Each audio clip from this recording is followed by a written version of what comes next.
Hello friends, welcome back to NS English Academy. This is Sonia. Guys, in today's video, I'm going to give you a major list of opening lines as well the famous line from the major odes, poems, sonnets as well the specific text that appeared in your examination frequently every 6 months.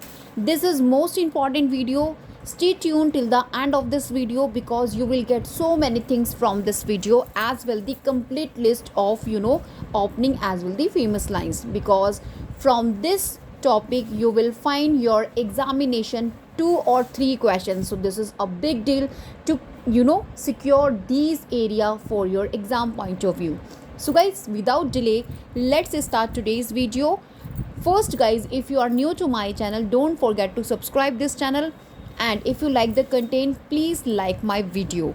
So I start from the John Keats, क्योंकि आपकी जो John Keats है most important romantic poets में से एक हैं, जिनकी lines opening line से आपको एवरी 6 मंथ्स एग्जामिनेशन में क्वेश्चंस देखने मिलेगा, whether it is the question of matchings और whether it is the separate question from the lines. Okay, so now I'm going to give you explanation as well. The text I will discuss with you all about the opening lines. So चलिए start करते हैं. John Keats opening lines to be asked in UGC NET English exam.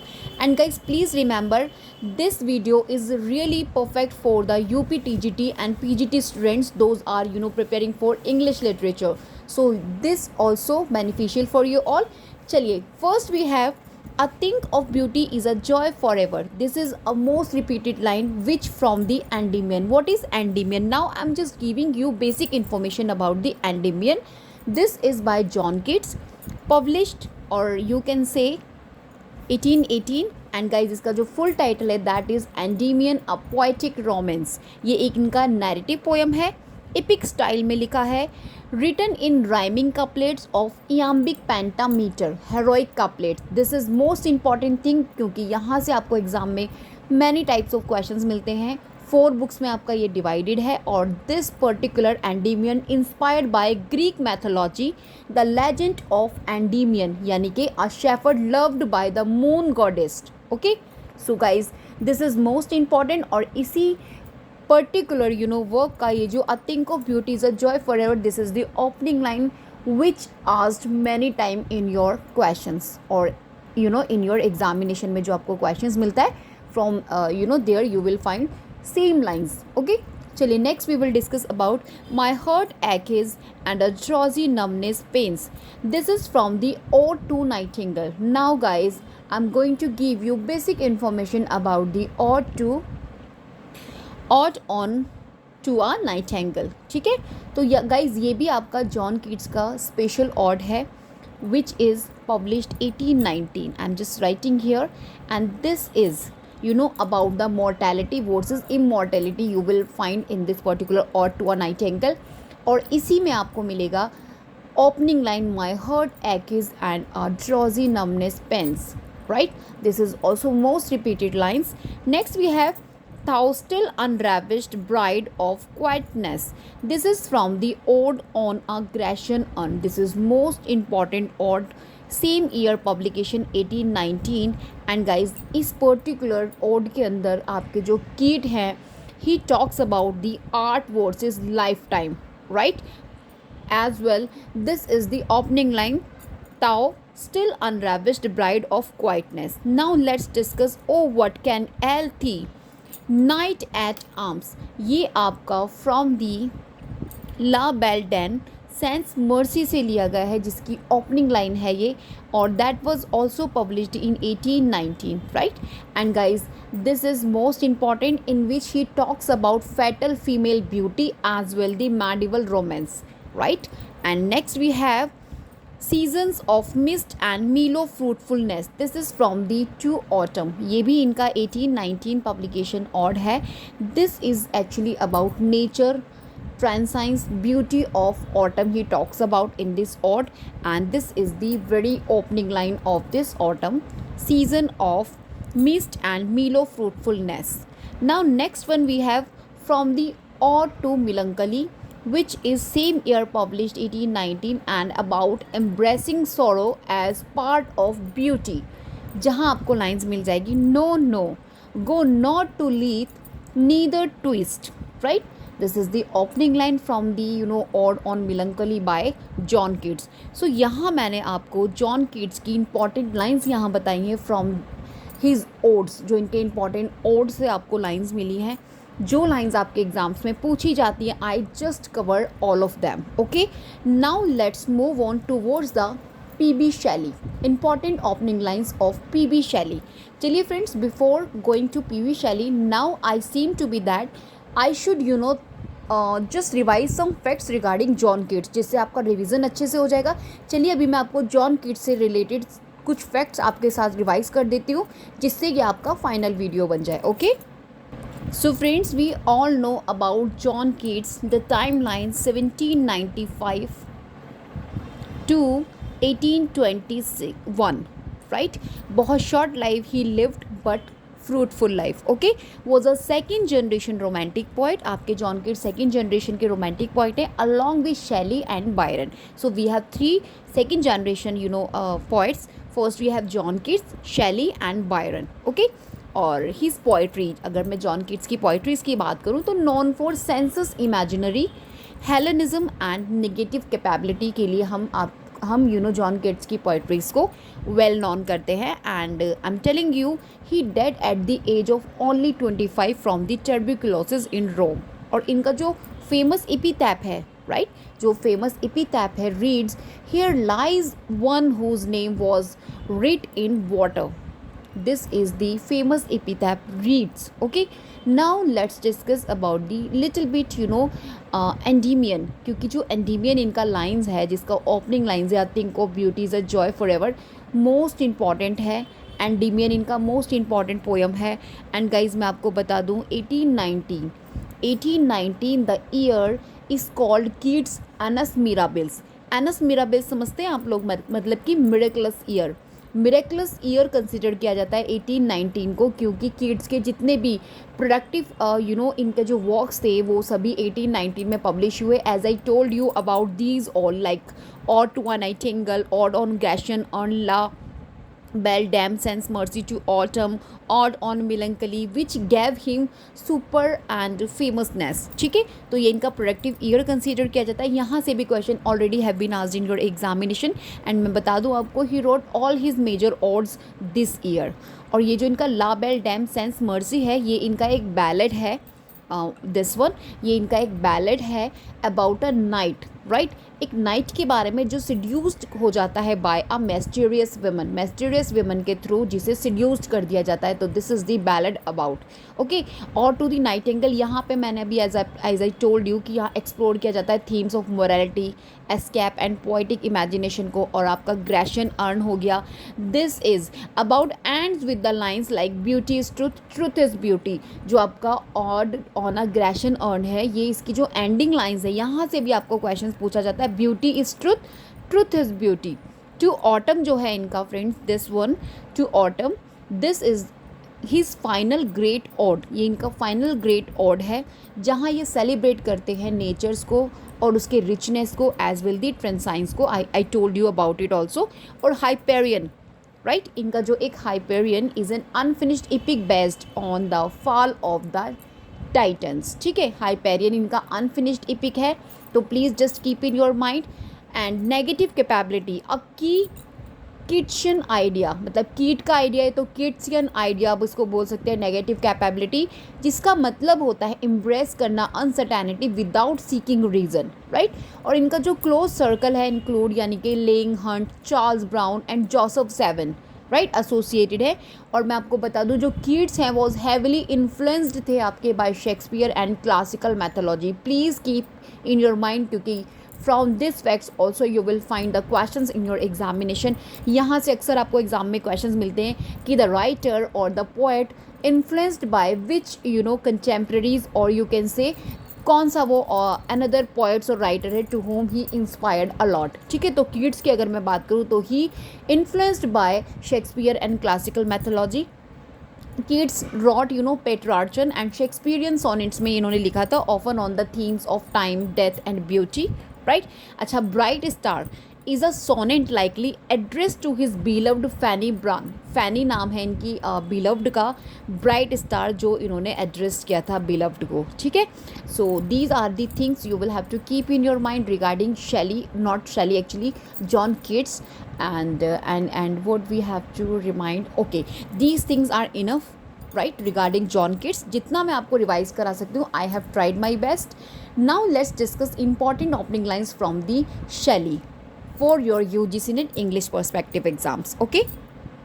तो friends, PB Shelley जिनका time line we have 1792 to 1822, remember आपके Keats का है 1795 to 1821 and आपके शैली का है 1792 to 1822, remember he was one of the second generation romantic poets alongside Byron and Keats, I have told you. और मैं आपको इनफैक्ट मेजर फैक्ट्स बताने जा रही हूँ about Shelley that you will have to keep in your mind for your exam point of view.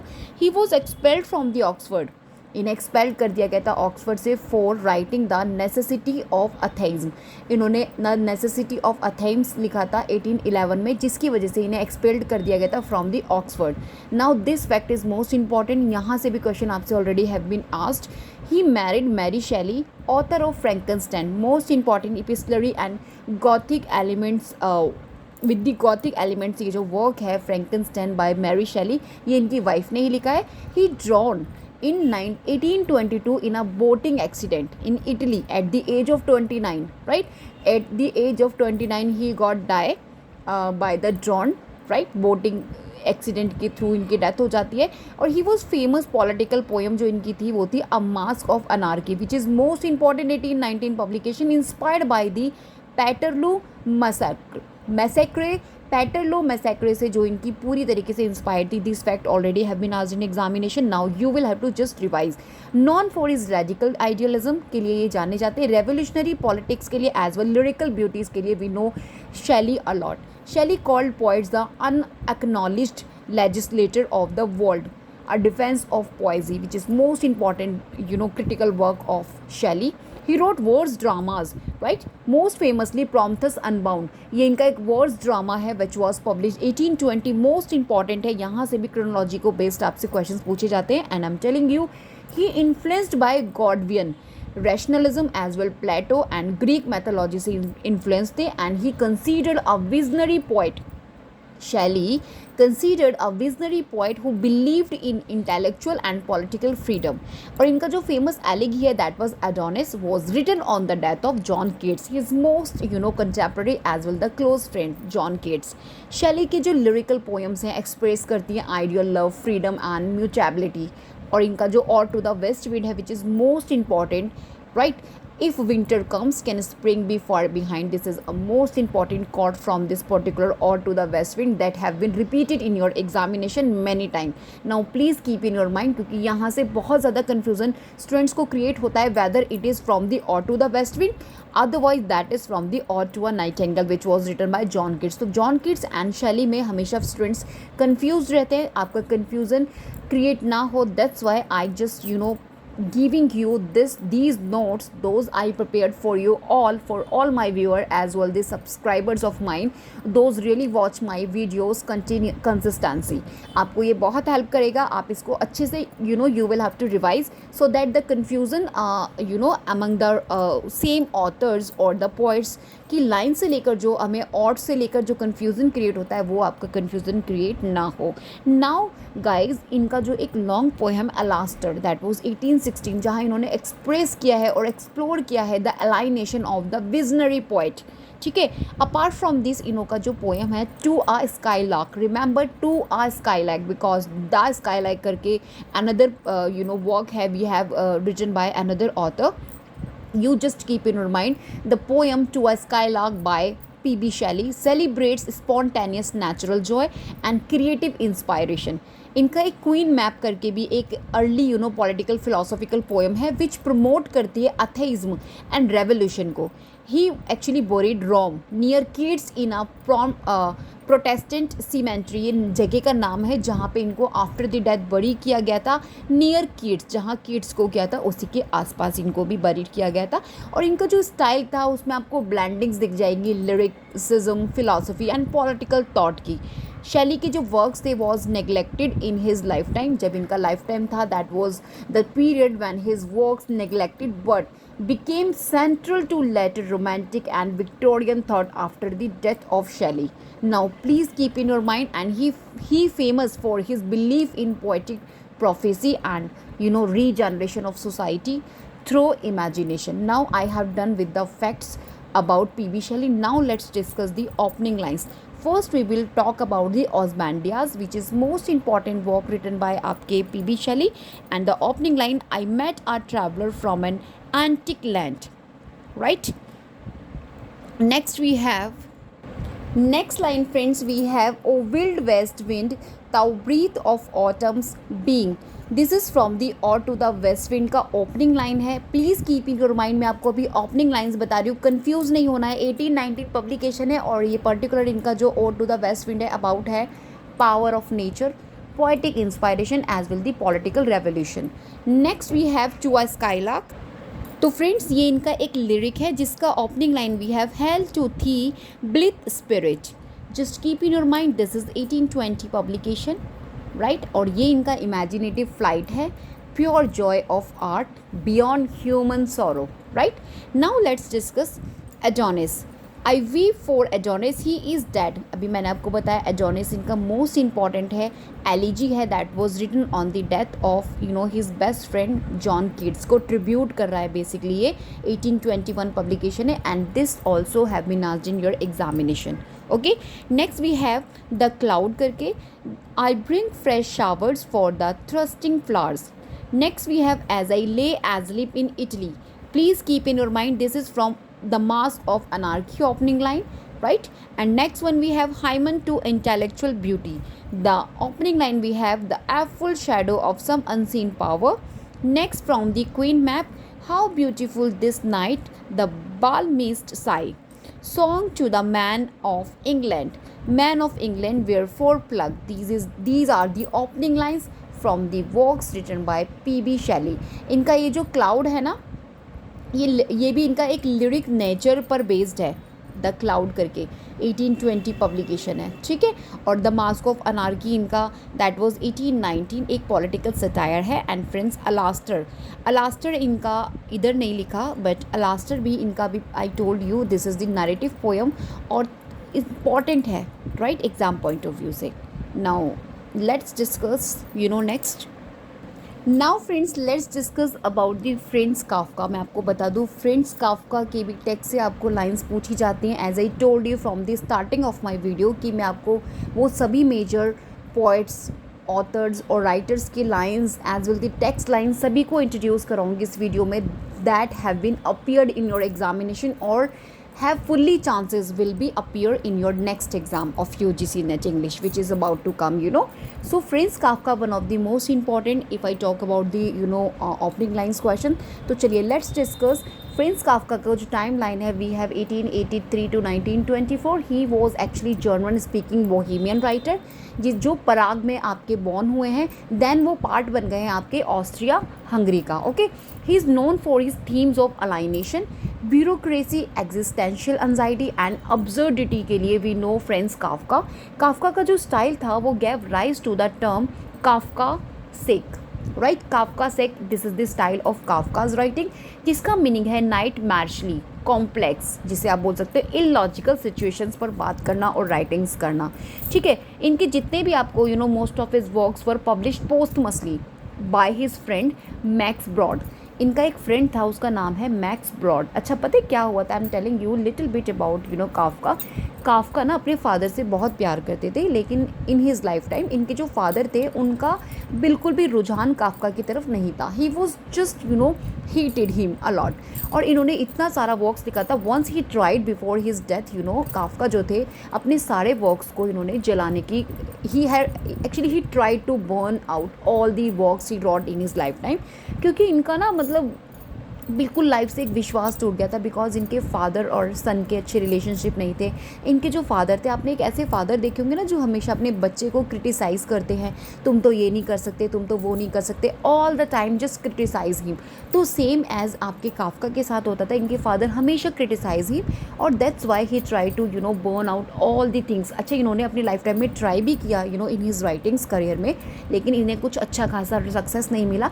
इनका जो friend था मैक्स ब्रॉड, इस बंदे ने बहुत हेल्प किया काफका को। जब इनकी डेथ हो गई तो इन्होंने बोला था कि मेरे सारे वर्क्स को जला देना, मुझे नहीं करना, मतलब मुझे राइटिंग्स करियर में नहीं जाना, kinds of frustration types of he talks about to his friend. लेकिन after the death despite of Kafka's request to burn them, इन्होंने बोला था कि अपने फ्रेंड से इन सभी को जला देना, लेकिन इनके फ्रेंड मैक्स ब्रॉड ने इनके सभी वर्क्स को पब्लिश कराया posthumously. Now please just keep in your mind regarding Kafka. और इनके आप जितने भी वर्क्स देखेंगे ना, उसमें आपको उनके वर्क्स के अंदर ना वो अलाइनेशन देखने मिलेगा। As you studied the works written by Kafka, उसमें आपको वो सारी चीज़ें मिल जाएंगी। क्योंकि कोई भी राइटर होता है ना, जो भी उसकी लाइफ होती है, as he live his life, तो उसका बहुत ज़्यादा इम्पैक्ट उसकी राइटिंग्स पर पड़ता है। We all know about this fact, और यही चीज़ आपको काफका के वर्क्स में दिख जाएगी। तो इनकी जो राइटिंग्स थी एसोसिएटेड थी with modernism and existentialism. Kafka never married, suffered from the tuberculosis and died at the age of only 40 years old। ठीक है, he work professionally as an insurance clerk. जो इन्होंने अपनी राइटिंग्स में भी, उसमें भी कहीं ना कहीं इंश्योरेंस क्लर्क के बारे में भी इन्होंने अपना वर्क लिखा है, जिसमें इन्होंने वहाँ की कंडीशन को एक्चुअली एक्सप्लोर करने की कोशिश की है in front of his readers with influence and depictions of bureaucracy के बारे में इन्होंने ही talks about in his works. इनके जो फिक्शंस थे ऑफन फीचर्स पावरलेस प्रोटैगनिस्ट, मतलब इनका जो जो भी इन्होंने फिक्शन लिखे, उसमें अब जब आप प्रोटैगनिस्ट देखेंगे तो आपको एक ऐसा प्रोटैगनिस्ट मिलेगा, he has no power, means powerless, trapped in incomprehensible system. जो आपका एक सिस्टम है जिसमें आप ट्रैप्ड हो, उसमें आपको कितना ईजिली ट्रैप कर दिया जाता है प्रोटैगनिस्ट को ऑफ काफका। तो कहीं ना कहीं काफका अपनी ही लाइफ को, लाइक इनके मेटामॉर्फोसिस, आप उसमें भी देख लीजिए किस तरीके से एक आपका क्लर्क होता है वो किस तरीके से ट्रांसफॉर्म हो जाता है इनटू दी जियांट कॉकरोच, है ना, टाइप्स ऑफ इंसेक्ट्स में, और आप बोल सकते हो जियांट में, उसमें वो कन्वर्ट हो जाता है, ट्रांसफॉर्म हो जाता है। द ट्रायल में आप देखेंगे, कैजल देखेंगे, इनके मोस्ट फेमस वर्क्स हैं, एंड इनका ईयर्स ऑफ पब्लिकेशन नोवेला है, these are most important. Kafka के वर्क्स हमेशा आप उसमें देखेंगे guilt, punishment, futility of law, existential dread के बारे में he talks about. As well he influenced by the existential writers like Albert Camus और जीन पॉल सार्टे से ये बहुत ज़्यादा इन्फ्लुएंस थे। एज काफका के जो फादर थे वाज, मैंने अभी इनके बारे में बता दिया, no need to tell about. Kafka wrote in German, right, despite being a Jew. इनका जो ये राइटर जर्मन के हैं बेसिकली, तो he wrote in German first. इनके जो फेमस लेटर थे टू हिज फादर, इन्होंने लेटर्स लिखे थे ब्रीफ एंड देन वेटर करके, तो जिसमें इन्होंने सेल्फ को एनालिसिस किया है। Now I am just telling you these are most important facts जो मैंने आपको बता दिए। अभी चलिए इनकी ओपनिंग लाइंस को देखकर चलते हैं। मेटामॉर्फोसिस इनका मोस्ट इंपॉर्टेंट नोवेला है, that was bigger than the novel and the short from the short story. This publish 1915, most important, have been asked in many time in your examination. Symbolic और alienation, family rejection, modern anxiety पर based है। और इसका जो first line है, ग्योगर सामसा जो कि protagonist है, awoke one morning from uneasy dreams. ठीक है, this is the opening lines, और यहाँ से भी एग्जाम्स आपसे पूछा जा चुका है। Now let's discuss about novel the trial. The trial, this is unfinished novel of आपकी फ्रेंस काफका की है, 1925 दैट वाज पब्लिश्ड। और this is about the bureaucratic absurdity, guilt without crime, existential crisis पर बेस्ड है। और इसका जो opening line है, someone must have slandered Joseph K, this is the character और protagonist of the novel, for one morning it was late evening when K arrived. ठीक है, so it was, तो this is the opening line. Now let's discuss about the little bit the Castle. The Castle इनका again unfinished novel 1926 publication, right. और इसका जो starting line है वो यही है, it was late evening when K arrived. अच्छा, इसमें जो बेटा के है ना, this is the protagonist. Now this is the opening line of the Castle. Sorry for disturbance, क्योंकि यहाँ पे अच्छे से मैंने मेंशन नहीं किया आई थिंक, तो थोड़ा बहुत एक्चुअली कमी हो जाता है ना। वो अभी मैंने एरो करके डाल दिया, अभी आपको कंफ्यूज नहीं होगा कि from which is the opening line of which particular novel written by Kafka. Now next we have in the penal colony. In the penal colony, ये इनका एक शॉर्ट स्टोरी है, 1919 पब्लिकेशन है। It is a remarkable piece of apprentice said the officer to the traveller. This is the opening line from this particular. During these last decades the interest is professional fasting. ये इनका from a hunger artist, ये भी इनका short story है, publish 1922। Now I discuss the opening lines. सबसे ज़्यादा जो आपको ज़रूरी है to prepared these two one, और you guys can prepare these three जो स्टार्टिंग की हैं फ्रॉम दी मेटाफॉर्फोसिस, ट्रायल और Castle. These three most important हैं। Now let's go ahead, match these lines with Donne's poem. अभी मैचिंग्स हम बाद में करेंगे। Now I am just going to give you complete lines written by आपकी जो opening lines है जॉन डन की पोएम से। Now friends, let's discuss about the John Donne most important metaphysical poet for exam point of view, जिनका timeline we have 1572 to 1631। मुझे बहुत जल्दी speedly आगे बढ़ना पड़ेगा। I have lot of things to share with you all in today's of my video। मैं सभी writers poets लेकर आई हूँ, सभी के नोट्स मैंने यहाँ पे प्रिपेयर किए, you can see here. So please आपको सभी की ओपनिंग एंड फेमस लाइंस देखनी है, यहाँ से बाहर आपको कोई ओपनिंग लाइंस नहीं मिलने वाली। And the good news I will give you at the last of my video. एक गुड न्यूज़ है आप लोगों के लिए। And let's discuss John Donne's facts about. तो ये आपके एक लीडिंग फिगर है ऑफ मेटाफिजिकल पोइट्री के। इनकी जो पोइट्रीज थी मार्क्ड हैं by wit, conceit, paradox and intellectual imaginary। He coined the phrase no man is an island।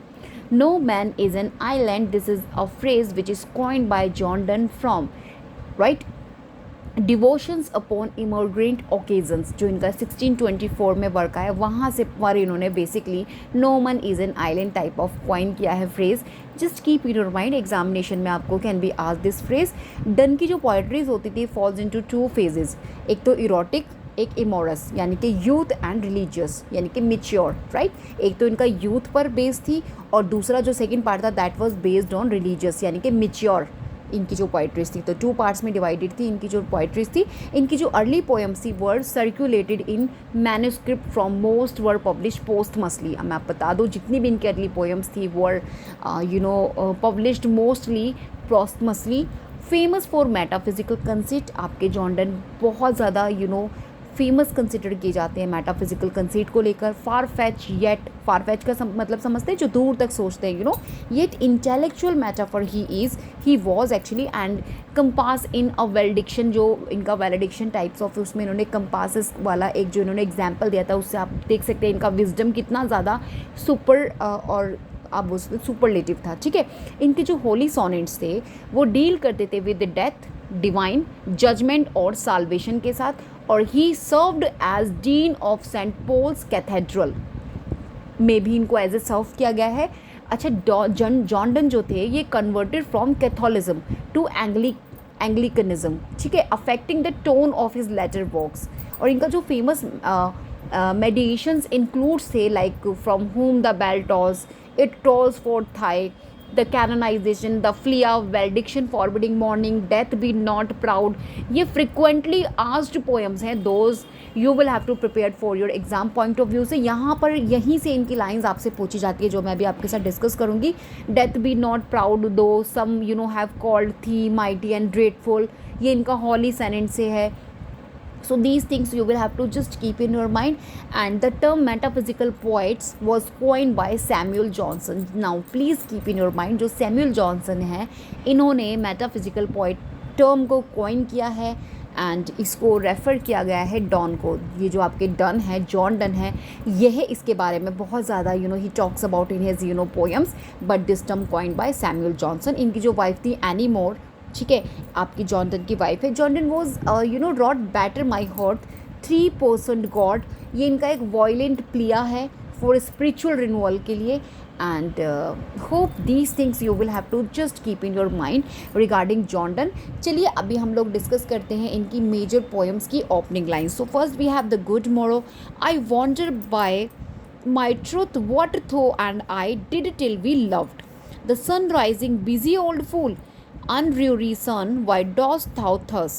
A valediction forbidding mourning. अच्छा ये जो जॉन डन है इनकी आपको कंप्लीट पोएम आ जाती है एग्जाम में, जैसे फॉरबिडिंग से आ जाती है, गुड मोरो से दे देते हैं, एंड द फ्लिया कैननाइजेशन से दे देते हैं, and these you know can be completely आज इन योर एग्जामिनेशन, एंड उस पर बेस्ड आपको 5 क्वेश्चंस दिए जाते हैं. तो वो जॉन डन की ही पोएम्स होती हैं मोस्टली, और many time have been repeated in your UGC NET English exam. So this particular point is most important for your to prepare in proper manner. And now let's discuss valediction में इनका first opening line क्या है. As various men pass mildly away and whisper to dear souls to go, the canonization for God's sake hold your tongue and let me love. This is most important for exam point of view. The flia mark but this flia and mark in this. Death be not proud, यहाँ से इनका जो Holi sonnet 10 है, यहाँ से questions आपको बहुत मिलते हैं. Death be not proud though some have called thee mighty and dreadful. This is the opening line. Batter my heart, ये इनका होली सोनेट है. This is 14 number if I am not wrong, 10th. और तो guys यहाँ से आपसे पूछा है batter my heart 3 persons God for you as yet but knock, don't confuse. The relic में से आपका ओपनिंग लाइन जो है that is when my grave is broke up again some second guest to entertain. और आपका elegy जो इनका लिखा है to his square mistress going to bed, come madam came come all rest my power defy. Anniversary से यहाँ पे पूछा है all kings and all their favourites all glory of honour beauties wit. These are the opening lines. Now let's discuss about the George Herbert's opening lines for exam point of view. तो इनका जो time line है 1593, this is most important, you will have to keep in your mind. Was a metaphysical poet and Anglican priest हैं ये आपके George Herbert. इनकी जो poetries थी known for spiritual devotion, simplicity and metaphysical conceit के लिए जानी जाती हैं, और he wrote in both English and Latin. इनका जो लैटिन वर्क्स था आर लेस नॉन, उसे इतना नहीं जाना जाता जितना कि इनका इंग्लिश वर्क को जाना जाता है. और इनका जो मोस्ट फेमस वर्क है the temple that was 1633 publication was published posthumously by his friends Nicholas Ferrar. I am just writing here. इनका जो फ्रेंड है उसका नाम है निकोलस फेरर, जिनकी मदद से इनके जो द टेम्पल नाम का जो इनका कलेक्शन है दैट वाज पोस्टमसली पब्लिश हुआ था 1633 में. And the temple includes 3 sections. इनका जो टेम्पल है उसमें 3 सेक्शंस इंक्लूडेड हैं. First the church porch, the church and the church militant. The church porch, the church and the church militant, these 3 sections divided into the temple which was published 1633. his poetry reflects करती हैं struggle between worldly ambition and divine service को लेकर, ठीक है. और he famous for concrete shape poetry के लिए, जैसे कि ईस्टर विंग्स, द अलास्टर करके. he was deeply influenced by John Donne and his poetry often echoes Donne's metaphysical style. as I told you कि ये भी आपके one of the metaphysical poet है, तो he was completely influenced by John Donne also, क्योंकि वो तो father consider किए जाते हैं. इनका जो वर्क था प्रेज किया गया बाद में like T.S. Eliot and W.H. Auden के through after the death of his. इनकी जो गाइस पोएम है द कॉलर, वहाँ पे इन्होंने एक्सप्रेस किया है rebellion against religious discipline and ends in submission to God. End में इन्होंने सबमिशन कर दिया है टूवर्ड्स द गॉड. अच्छा, इनका जो नेक्स्ट इनकी जो पोइट्रीज थी वो आपको देखने मिलेंगी फील्ड होती है रिलीजियस सिंबल से, इम्ब्लैम से और स्पिरिचुअल पैराडॉक्सेस से, right. And the next thing if you know about कि हर्बर्ट जो थे बिलीव करते थे poetry as a form of private devotion and spiritual discipline consider करते थे ये पोइट्री को. Now please keep in your mind, क्योंकि यहाँ से भी स्टेटमेंट बेस्ड आपसे क्वेश्चंस एग्जाम में पूछ लिए जाते हैं. इनका जो एक क्रॉस वर्क है आप प्रीज टू द टेम्पल करके, जिसे ये द कंट्री पार्सन भी बोलते हैं, वो इनका आप बोल सकते हो प्रैक्टिकल एडवाइस था टूवर्ड्स द क्लर्की. इनकी जो famous line who sweeps a room as for thy laws makes that and the action fine, ये इनका फ्रॉम द एलेक्जर, ठीक है. द एलेक्जर करके इनका जो पोएम्स था वहाँ से लिया गया है, ठीक है। ही डेड ट्यूबरकुलोसिस से इनकी डेथ होती है और इनका जो टेम्पल कलेक्शन है उसके अंदर ओवर 160 पोएम्स आपको मिल जाएंगी, many of which explore the relationship between sinner and God. Temple most important है इनका। और friends, as I told you कि हर्बर्ट जो थे, इनका मोटो जो था was less for me more for thee, reflected his humble submission to God. These are the words जो आपके हर्बर्ट के थे, और you can say the motto of Herbert. Now the collar का जो ओपनिंग लाइन है, the struck the board and cried no more, ठीक है। ईस्टर विंग्स का opening line, lord who createdst man in wealth and store, ठीक है। And love third का, love bade me welcome yet my soul drew back. The pulley का है pulley, when God at first made man, the altar, a broken altar Lord the servant rear. Jordan first का, who says the fictions only and falls here, Jordan से, redemption से, having been tenant long to a rich lord. Window से, Lord how can men perch thy eternal words. Now जो मैं अभी आपको ये titles बता रही हूँ ना, पोएम की टाइटल्स, इनको भी आपको दिमाग में रखना है अपने, क्योंकि एग्जामिनेशन में आपसे जो एक इनका माइनर सा टाइटल होता है पोएम का, which you don't know about it, exam में आपको मैजिक में सेम मिल जाता है, क्योंकि हमारे George Herbert most important point है एग्जाम पॉइंट ऑफ व्यू से। That's why I cover all these lines for you all. चलिए let's move on the Andrew Marvell. Now let's discuss Andrew Marvell's की poems and उनकी opening lines. तो friends, ये जो आपके Andrew Marvell हैं, time line we have 1621 to 1678। Now keep in your mind the time line also, because आपसे chronology based question पूछे जा सकते हैं। दीज पॉइंट्स जो मैं आपसे डिस्कस कर रही हूँ, एंड्रयू मार्वल आपके 17th सेंचुरी के मेटाफिजिकल पॉइंट हैं, सटायरिस्ट है एंड पॉलिटिशियन है। He is best known for his lyric poem to his coy mistress, के लिए हम इनको बहुत अच्छे से जानते हैं। अ कार्पडीम पोएम जिसे कंसिडर किया जाता है। मार्वल की जितनी भी पोइट्रीज हैं उसमें आपको ब्रांडिंग्स मिल जाएंगी मेटाफिजिकल विट की, विद क्लासिकल पॉलिटिकल इंगेजमेंट्स के साथ। और ही सर्व जॉन मिल्टन्स लैटिन सेक्रेटरी, इसको इतना ध्यान में रखने की जरूरत नहीं है, ये एक एक्स्ट्रा फैक्ट्स आपका होगा। Now let's consider in your mind, इनका जो टू हिज क्वाइमिस्ट्रेस है contains the famous line, had we but world enough and time. Had we but would enough and time, this is a famous line from the to his quaimistress. This is most important and repeat it in your examination. इनकी जो poetries थी वहाँ आपको reflection मिल जाएगा, theme like time, morality, love, nature and political liberty की he talks about, right. And he wrote many political satire, right. Some of इनके जो सटायर्स थे पब्लिश हुए थे एनोनिमसली टू अवॉइड सेंसरशिप के लिए, जो अवॉइड करने के लिए, ताकि सेंसरशिप को अवॉइड कर सके। That's why he publish anonymously. इनकी जो पोएम्स थी वो पब्लिश पोस्टमसली इन 1681, long after his death. After his death के बाद काफ़ी समय बाद इनकी पोस्टमसली इनकी काफ़ी पोएम्स थी जो पब्लिश हुई थी। इनका जो स्टाइल था वहाँ पे मैंने आपको बता दिया, मेटाफिजिकल कंसीट का ब्लेंडिंग्स कंबाइनेशन मिल जाएगा आपको, intellectual play, Musically of words आपको मिल जाएंगे। Nature poems he like the garden, इनकी एक नेचर पोएम है जिसमें इन्होंने एक्सप्लोर किया है सॉलिट्यूड एंड इनर पीस को through classical imaginary, right. And इनका एक होरेशियन ऑड है upon Cromwell's return from Ireland, यहाँ पे प्रेज किया जाता है एंड क्रिटिसाइज किया है इन्होंने ओलिवर क्रॉमवेल को। Now these things you will have to just keep in your mind. And इनका अपार्ट फ्रॉम दिस इनका जो लाइफ ब्रिज है बहुत रॉयलिस्टिक था और पार्लियामेंटेरियन इराज था, जहाँ पे आपको रिफ्लेक्ट मिल जाएगा इन हिज एम्बिवेलेंट पॉलिटिकल टोन, ठीक है।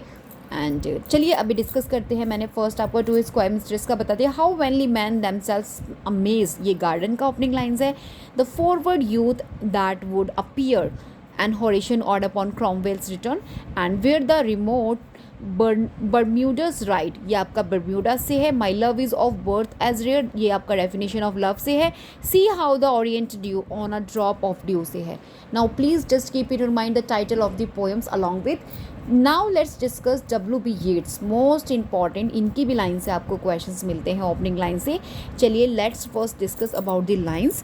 The second combing, turning and turning in the winding gear, this is a opening line of the second coming, most important, selling to Byzantium, that is no country for old man, most important one। the lake isle of in his free, यहाँ की आपकी I will arise and go now and go to ins free, ठीक है। among school children I walk through the long school room questioning, Easter 1916, I have met them at close of the day. The whale swan at cool. The trees are in their autumn beauty. Leda and the swan, a sudden blow, the great wings beating still. A prayer for my daughter. Once more the storm is howling and half hid. Right so these are the opening lines. चलिए अभी हम कुछ facts revise कर लेते हैं regarding W B Yeats. Now friends, Yeats, W B Yeats जिनका time line हमारे पास है 1865 टू 1939. ये आपके इरिश पोइट हैं, प्ले राइट है, नोबल लॉरिएट है 1923 and he was founder of the Irish literary revival and को फाउंडर रह चुके हैं आपके अबे थिएटर के इन डब्लिन 1904 द ईयर फाउंड हुआ है आपका अबे थिएटर. यीट्स की जो पोइट्रीज थी वो इवॉल्व आपको उनमें देखने मिल जाएगा romantic and symbolism influence to a modernist and political tone. He was deeply influence by Irish mythology से बहुत ज़्यादा डीपली इन्फ्लुएंस थे because he belong to the Irish poet as we consider him as well he associated with occultism and spiritualism. Yeats was in love with Maud Gonne. Maud Gonne most famous name in his life. एक Irish revolutionary जो था who became the muse of much of his early poetries. इनकी काफ़ी सारी poetries थी जो आपकी influence थी और based थी आपकी just because of the influence of Maud Gonne on his life. He became an Irish senator in the Irish Free State में. Yeats often actually classified as a symbolist poet. Later as a modernist. पहले इनको symbolist poet consider किया जाता था. That then after he actually became modernist specially after 1916 जो इनका work आया था 1920 पब्लिकेशन. तो उसके बाद से इनको मॉडर्निस्ट कंसिडर किया जाने लगा. And his major collection like the tower 1928 and the winding stair 1933 just remember most important है. और इसमें जो फेमस पोएम्स इन्होंने लिखे हैं now please just keep in your mind क्योंकि यहाँ से आपको क्वेश्चंस एग्जाम में देखने मिलता है. एंड ही फेमसली डिक्लेयर किया था इन्होंने कि we make out of the quarrel with others rhetoric but of the quarrel with our self poetry. This is most important statement by आपका W B Yeats. Now please keep in your mind क्योंकि यहाँ से भी आपको questions पूछने मिलता है. Now the poems जो आपको बहुत अच्छे से स्टडी करनी है. Second coming, sailing to Byzantium, among the school children, Leda and the swan, the lake isle of Innisfree जिसकी मैंने आपको अभी ओपनिंग लाइन्स बताई हैं. Things fall apart, the center cannon hold is a famous line from the second coming. That is no country for old man. अभी ये आपको मैंने बताया सेलिंग टू बाइजेंटियम से है. ये सभी मोस्ट इंपॉर्टेंट हैं. He was influence by William Blake से इनका इन्फ्लुएंस बहुत ज़्यादा था. And he shared his interest in mysticism and vision also. ठीक है.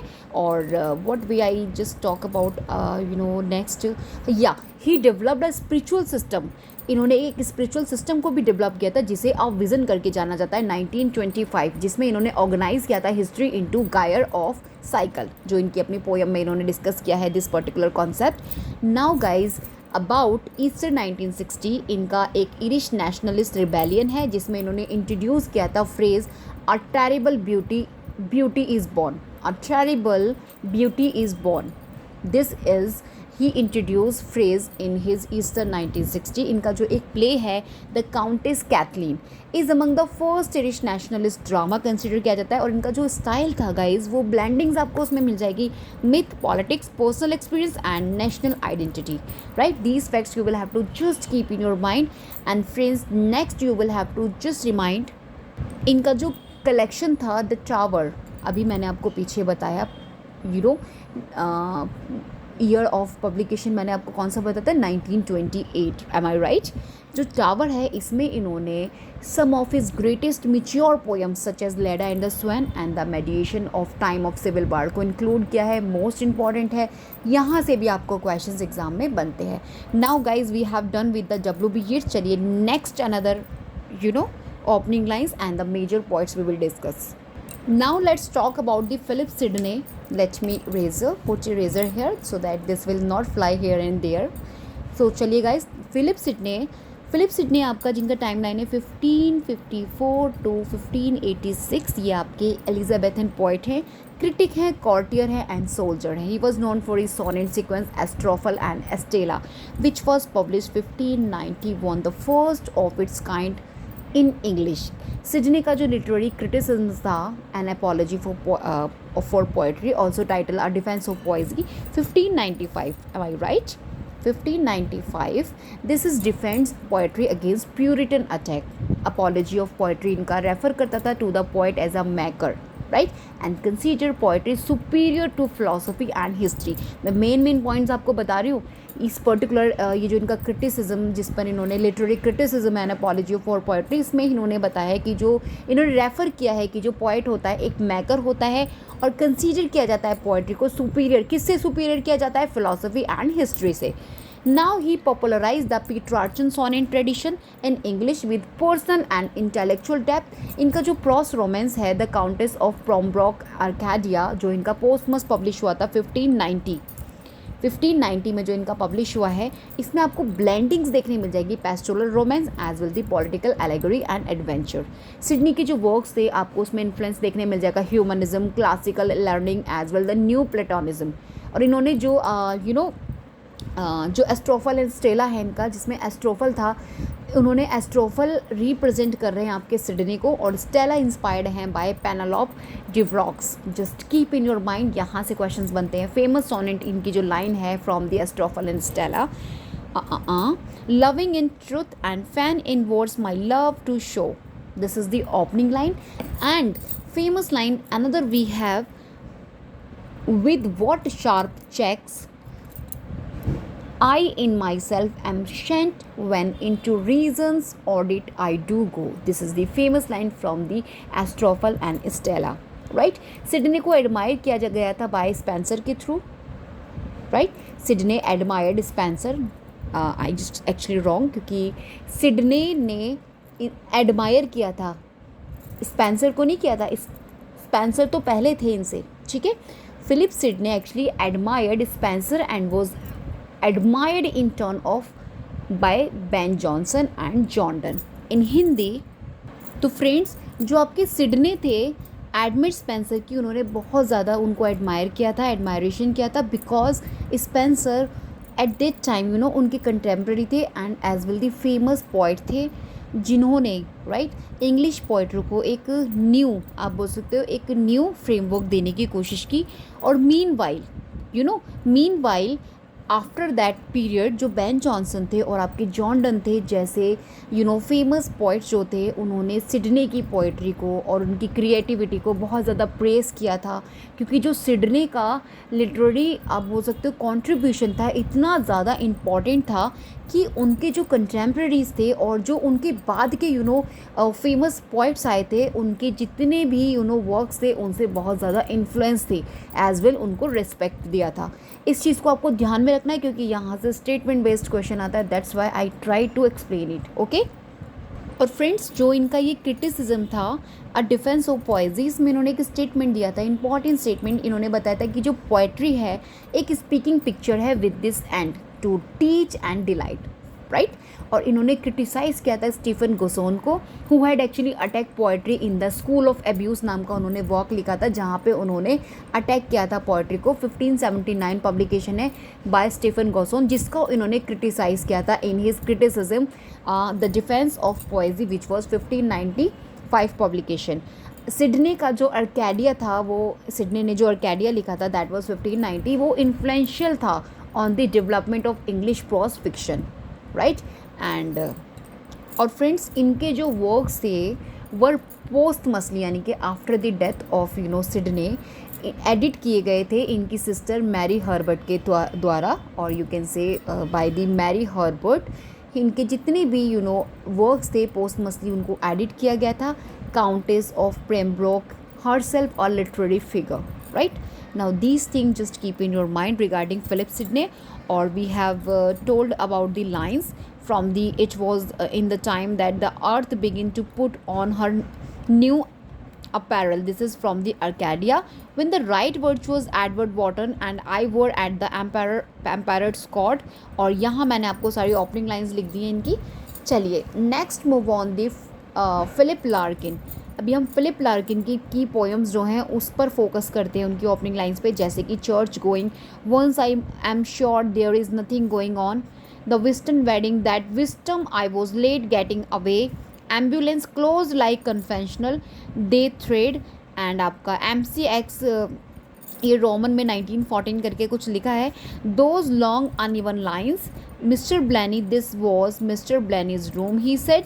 और आपका the Arundel Tom, this is Arundel Tom, side by side, their faces blurred. Now please just keep in your mind some of our most important for exam point of view. चलिए friends, let's discuss about the Philip Larkin little bit. 1922 to 1985, this is the timeline of Philip Larkin. Was a major 20th century English poet and इनको आप लिब्रेरियन भी बोल सकते हो. He is associated with the movement, poet से associated है. Most important है literary movement that have been asked in examination. इनके मेंबर्स आपसे पूछ ले जाते हैं. Philip Larkin one of the member from movement poets, known for clear direction, language and anti romantic themes पर बेस्ड है आपका ये मूवमेंट पोइट्स. लार्किन की जो पोइट्रीज थी वहाँ पे आपको डीलिंग्स मिल जाएगी with ordinary life, mortality, love and time पर बेस्ड हैं. मेलनकॉलिक टोन की भी बात ये करते हैं. और इनका जो फेमस कलेक्शन है द लेस डिसीव्ड, इनका एक पोइट्री कलेक्शन है. 1955 publication the western wedding, this is 1964 and high windows 1974. These trio are the collections जिसमें इन्होंने इंक्लूड की अपनी most famous poems like church going और आपका अंडल टॉम, this be the words and the western wedding करके. ठीक है, इनकी जो पोएम है this be the words, known for the opening lines, जिसका ओपनिंग लाइन्स अभी मैंने आपके साथ डिस्कस किया था. So now let's discuss about ये आपके जो फिलिप लार्किन है कंसीडर किए जाते हैं one of the greatest post war British poet. Often ये फोकस करते हैं themes of alienation and loss के बारे में भी ही talks about in his works. इनका जो स्टाइल है उसमें आपको फॉर्मल स्ट्रक्चर देखने मिल जाएगा. इनकी पोइट्रीज में आपको अवॉइड मिलेगा कन्फेशनल एक्सेस का अवॉइडेशंस आपको देखने मिलेगा. As well he critical of modern societies loss, जो मॉडर्न सोसाइटी में लॉस हो रहा है मीनिंग का, loss of meaning and spiritual emptiness आपको देखने मिलती है मॉडर्न सोसाइटी में, उसको लेकर ये काफ़ी ज़्यादा क्रिटिसाइज़ करते हैं अपने वर्क्स में. लार्किन की जो चर्च गोइंग नाम की जो पोएम है this is reflect his ambivalence towards religion and sacred palace. जो अभी मॉडर्न टाइम में आपने देखा किस तरीके से जो हमारे स्पिरिचुअल प्लेसेस होते हैं वो अभी कैसी उनकी कंडीशन हो गई, क्योंकि जो मॉडर्न पीपल होते हैं they don't believe in God and the spirituality. ठीक है, और मैं आपको बता दूं ही नेवर मैरिड, इन्होंने कभी शादी नहीं की. Despite his serious themes, Larkin की जो पोएम्स थी अक्सर बात करती थी या कंटेन करती थी wide humour and vivid imaginary के बारे में बात करते हैं. अच्छा, इनका जो लार्किन का जो द लेस डिसीव्ड है 1955 जो कलेक्शन है इनका, उसको एडिट किया गया था लिटरेरी मैगजीन में. He won several literary prize but was often reluctant to seek public attention. ठीक है, इनका जो पोएट्री था अक्सर आपको देखने मिलेगा उसमें nostalgia for a disappearing England के बारे में he talks about. And the most important thing, Larkin was influenced by earlier English poet like Thomas Hardy and W.H. Auden. Right, चलिए, these are the facts regarding Philip Larkin that you will have to keep in your mind. Now here we talk about some American poets and their opening lines like songs of myself. ये Walt Whitman का है. I celebrate myself and sing myself. This is most important opening line. Those have been appeared in your examination already and have fully chances can be asked in your next exam. Because I could not stop for death, this is Emily Dickinson का Because I could not stop death, ये title है इसका और इसी की opening line same है. The road not to taken, Robert Frost का Two roads diverge in a yellow wood. Now Sylvia Plath का डैडी से जो opening lines we have, you do not do. Okay, Howl से Allen Ginsberg का ये Howl नाम का poem है, टाइटल है. This is the opening line, I saw the best minds of my generation destroyed.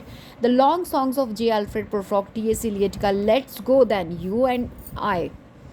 The Negro speaks of rivers, ये आपका Langston Hughes ने लिखा है. I've known rivers. Sunday morning, Wallace Stevens का complex senses of the pignor. This is the opening lines. Poetry आपकी Marianne Moore का है, I too dislike it. और the raven, Edgar Allan Poe, opening line, once upon a midnight dreary while I pondered. Now these American poets are most important and NFT for your exam point of view से इनकी जितना भी poems है और जितना भी works they have wrought, now you will have to just chronologically इनको आपको याद रखना है. Walt Whitman, Emily Dickinson, Robert Frost की पोएम से लाइन से क्वेश्चंस आपको मैचिंग्स में पूछे जाते हैं. Now please keep in your mind. Okay guys, here I have classical to modern poets जो मैंने मिक्सड करके आपके लिए लिखे हैं. उनकी पोएम्स की ओपनिंग लाइंस हैं जो आपके UGC net and other UP TGT PGT exams के लिए NFTs हैं. फ्रेंड्स, यहाँ पे मैंने कुछ पोइट्स के नेम लिखे हैं लाइक होमर का जो इलियाड है, this is opening line, sings O goddess the anger of Achilles son of Peleus, ठीक है। होमर का the Odyssey, tell me muse of the man of many ways who was driven for journey. इन सभी को अगर आप एक दो बार देख लेंगे ना, उससे ही आपको रिवाइज हो जाएंगे। और ट्रस्ट मी, ये सभी बहुत इंपॉर्टेंट है। यू डोंट नो कि आपसे कौन सा सेम पूछ लिया जाए एग्जाम में। वर्जिल का द एनियाड, अभी आपको इससे सिर्फ ओपनिंग लाइंस नहीं समझ आ रही ना रिवाइज हो रही, जबकि साथ के साथ आपको ये भी पता चल रहा है कि होमर ने इलियाड लिखा है, होमर और आपका होमर का ओडिसी भी है, वर्जिल ने एनियाड लिखा है, ठीक है। अर्मा वायरम क्यू कैनो Troy qui primus ab oris. This is a type of opening lines. John Milton का Paradise Lost, oh man's first disobedience and the fruit of that forbidden tree. Geoffrey Chaucer the Canterbury tells what that April with his short shoot. William Shakespeare का Sonnets 18 shall I compare thee to a summer's day. Alexander Pope the Rape of Lockwood Dyer offense from amorous cause spring. John Dryden Macflecknoe, the ruler of poet is dead. William Blakey, the tiger burning bright. Or to a nightingale, my heart aches and a drowsy numbness pants. These are the opening lines from the classical to modern poets. Now I'm just going to give you more. So now guys, this is the list जो आपकी based है on famous lines from major writers. Work appeared in exams frequently. First we have Virginia Woolf, A Room of One's Own की famous line, a woman must have money and a room of her own if she is to write fiction. ये most famous and foundational feminist line है, core to feminist literary criticism questions पर based आपको मिल जाएगा इसमें. Next we have Franz Kafka Metamorphosis से when George Samsa woke up once morning from unsettling dreams, he found himself changed in his bed into a monstrous vermin में वो change हो जाते हैं. ये आपकी फ्रिक्वेंटली आस्क्ड ओपनिंग लाइन है. Focus on alienation and absurdity पर focus हो रही है. And guys next we have T S. Eliot का from the waste and April is the cruellest month breeding lilacs out of the dead land. ये iconic opening line है from modernist poetry questions पर based है. Next we have Johns Joyce का Ulysses stately plump Buck Mulligan came from the stairhead bearing a ball of leather on which a mirror and a rosary lay crossed. ये famous opening line है, often tested for stream of consciousness style पर based है. This can be asked in your examination, just keep in your mind. Next we have from the Samuel Beckett का Waiting for Godot, nothing to be done. Frequently cited line representing absurdist theatre को represent कर रही है. Next we have George Orwell का 1984, it was a bright cold day in April and the clock were striking 13. Famous dystopian opening line है, asked for setting tone and theme. William Faulkner का the sound and the fury 1929 publication, through the fence between the curling flower spaces I could. This is not a frequent but sometimes appear in modernist post questions. ये frequently नहीं आपसे पूछी जाती, लेकिन this can be asked, sometime can be asked. Okay, now next from the D.H. Lawrence Sons and Lovers 1913 publication, Paul Morrell was born in the last week of March 1880. opening line है, frequently cited in the question on psychological novels. Except for the Marabar Caves, ये आपका a passage to India से है 1924 by E.M. Forster. Marabar Caves which are shut to everyone but Indians there is little to remind one of the east. ये common है, colonial post colonial literature questions पर based है. Marcel Proust का in search of lost time, for a long time I went to bed early. ये भी आपकी famous opening line है, ये रेफरेंस करती है मॉडर्निस्ट लिटरेरी क्वेश्चन पर. Now let's discuss another.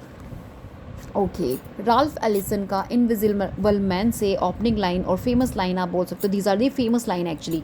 I am an invisible man, right. ये core line है अफ्रीकन अमेरिकन लिटरेचर क्वेश्चन की. अल्बर्ट कैम्यूज का the Stranger, mother dad today may be yesterday I don't know. This is the opening line cited existentialist literature. Harper Lee का to a kill a mockingbird 1960 publication, when he was nearly 13 my brother Jem got his arm badly broken at the elbow. ये common है American literature में. Sylvia Plath का daddy, you don't do any more black shoe, famous confessional poem की opening line है.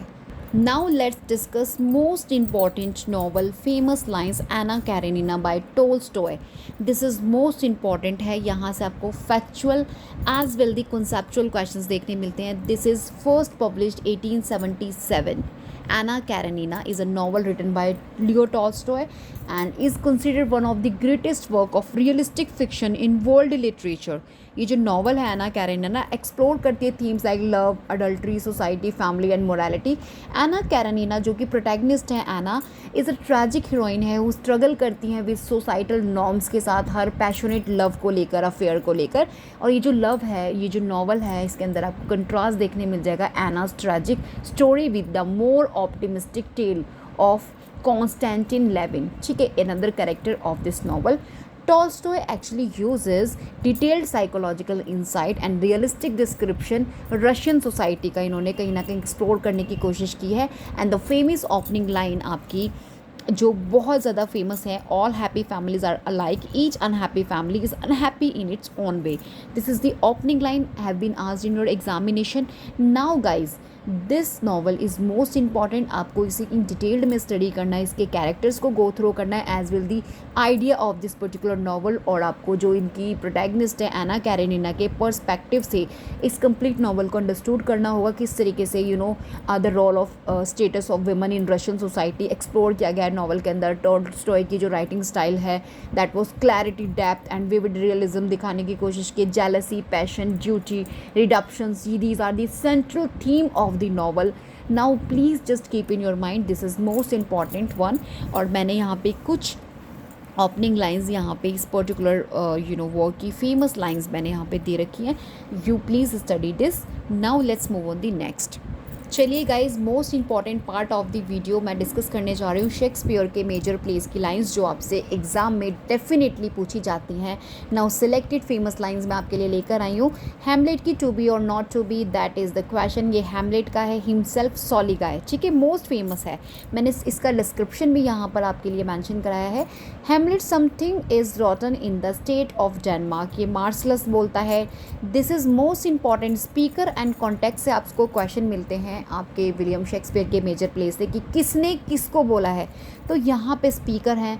Hamlet यहाँ पे अपने आप से ही बोल रहा है दिस इज़ दिस लाइन. और यहाँ सेकेंड लाइन जो हैमलेट की है ये मार्सलस बोल रहा है होरेशियो से, राइट.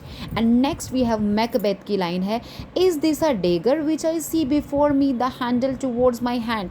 ये मैकबेथ बोल रहा है अपने आप से ही. Macbeth out damned spot out I say, ये लेडी मैकबेथ बोलती है अपने आप से ही. Julius Caesar beware the ides of March, ये आपका सूट सेयर बोलते हैं जूलियस सीजर से. नाउ जूलियस सीजर में friends Roman countrymen lend me your ears, Mary Antony बोलती हैं क्राउड से. O beware my lord of jealousy, it is the green eyed monster which doth mock the meat it feeds on, ये आपकी Othello की lines है. Iago बोलते हैं Othello से, वार्निंग अबाउट करते हैं जेलसी से.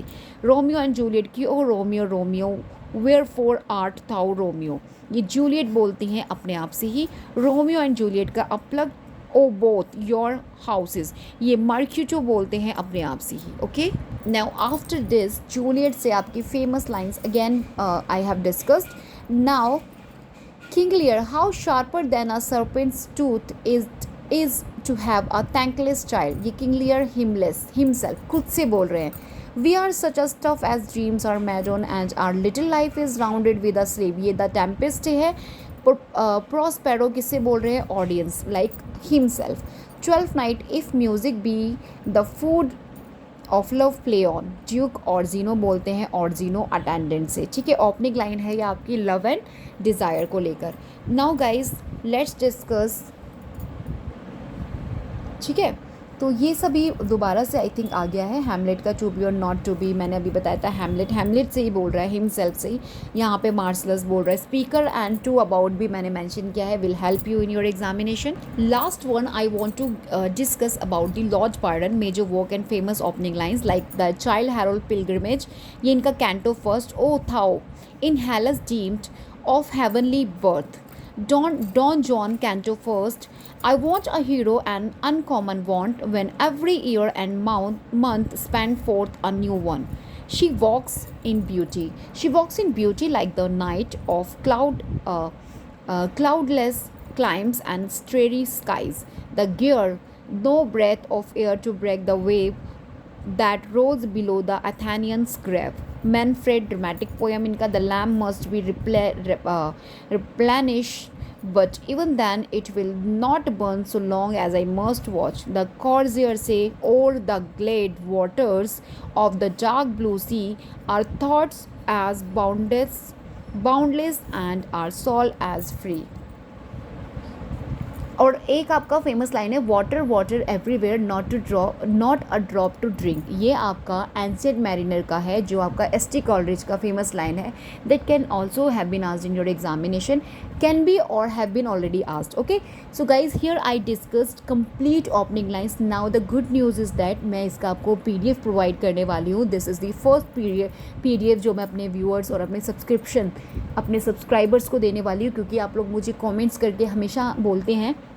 दैट्स वाई आई डिसाइडेड कि मैं आपको ओपनिंग लाइन्स का, क्योंकि ये बहुत confusing one papers I have prepare for you all, तो इन सभी का मैं आपको PDF प्रोवाइड करने वाली हूँ. प्लीज़ फ्रेंड्स जस्ट इससे अवेट कीजिएगा. जितना भी आप इससे अवेल कर सकेंगे it will help you in your examination. Trust me, these opening lines and famous line those I discuss in today's of my video will definitely help you in your upcoming UGC NET English exam. In the hope कि आप इसको अच्छे से revise करेंगे. We will meet in next video. Till then, bye bye.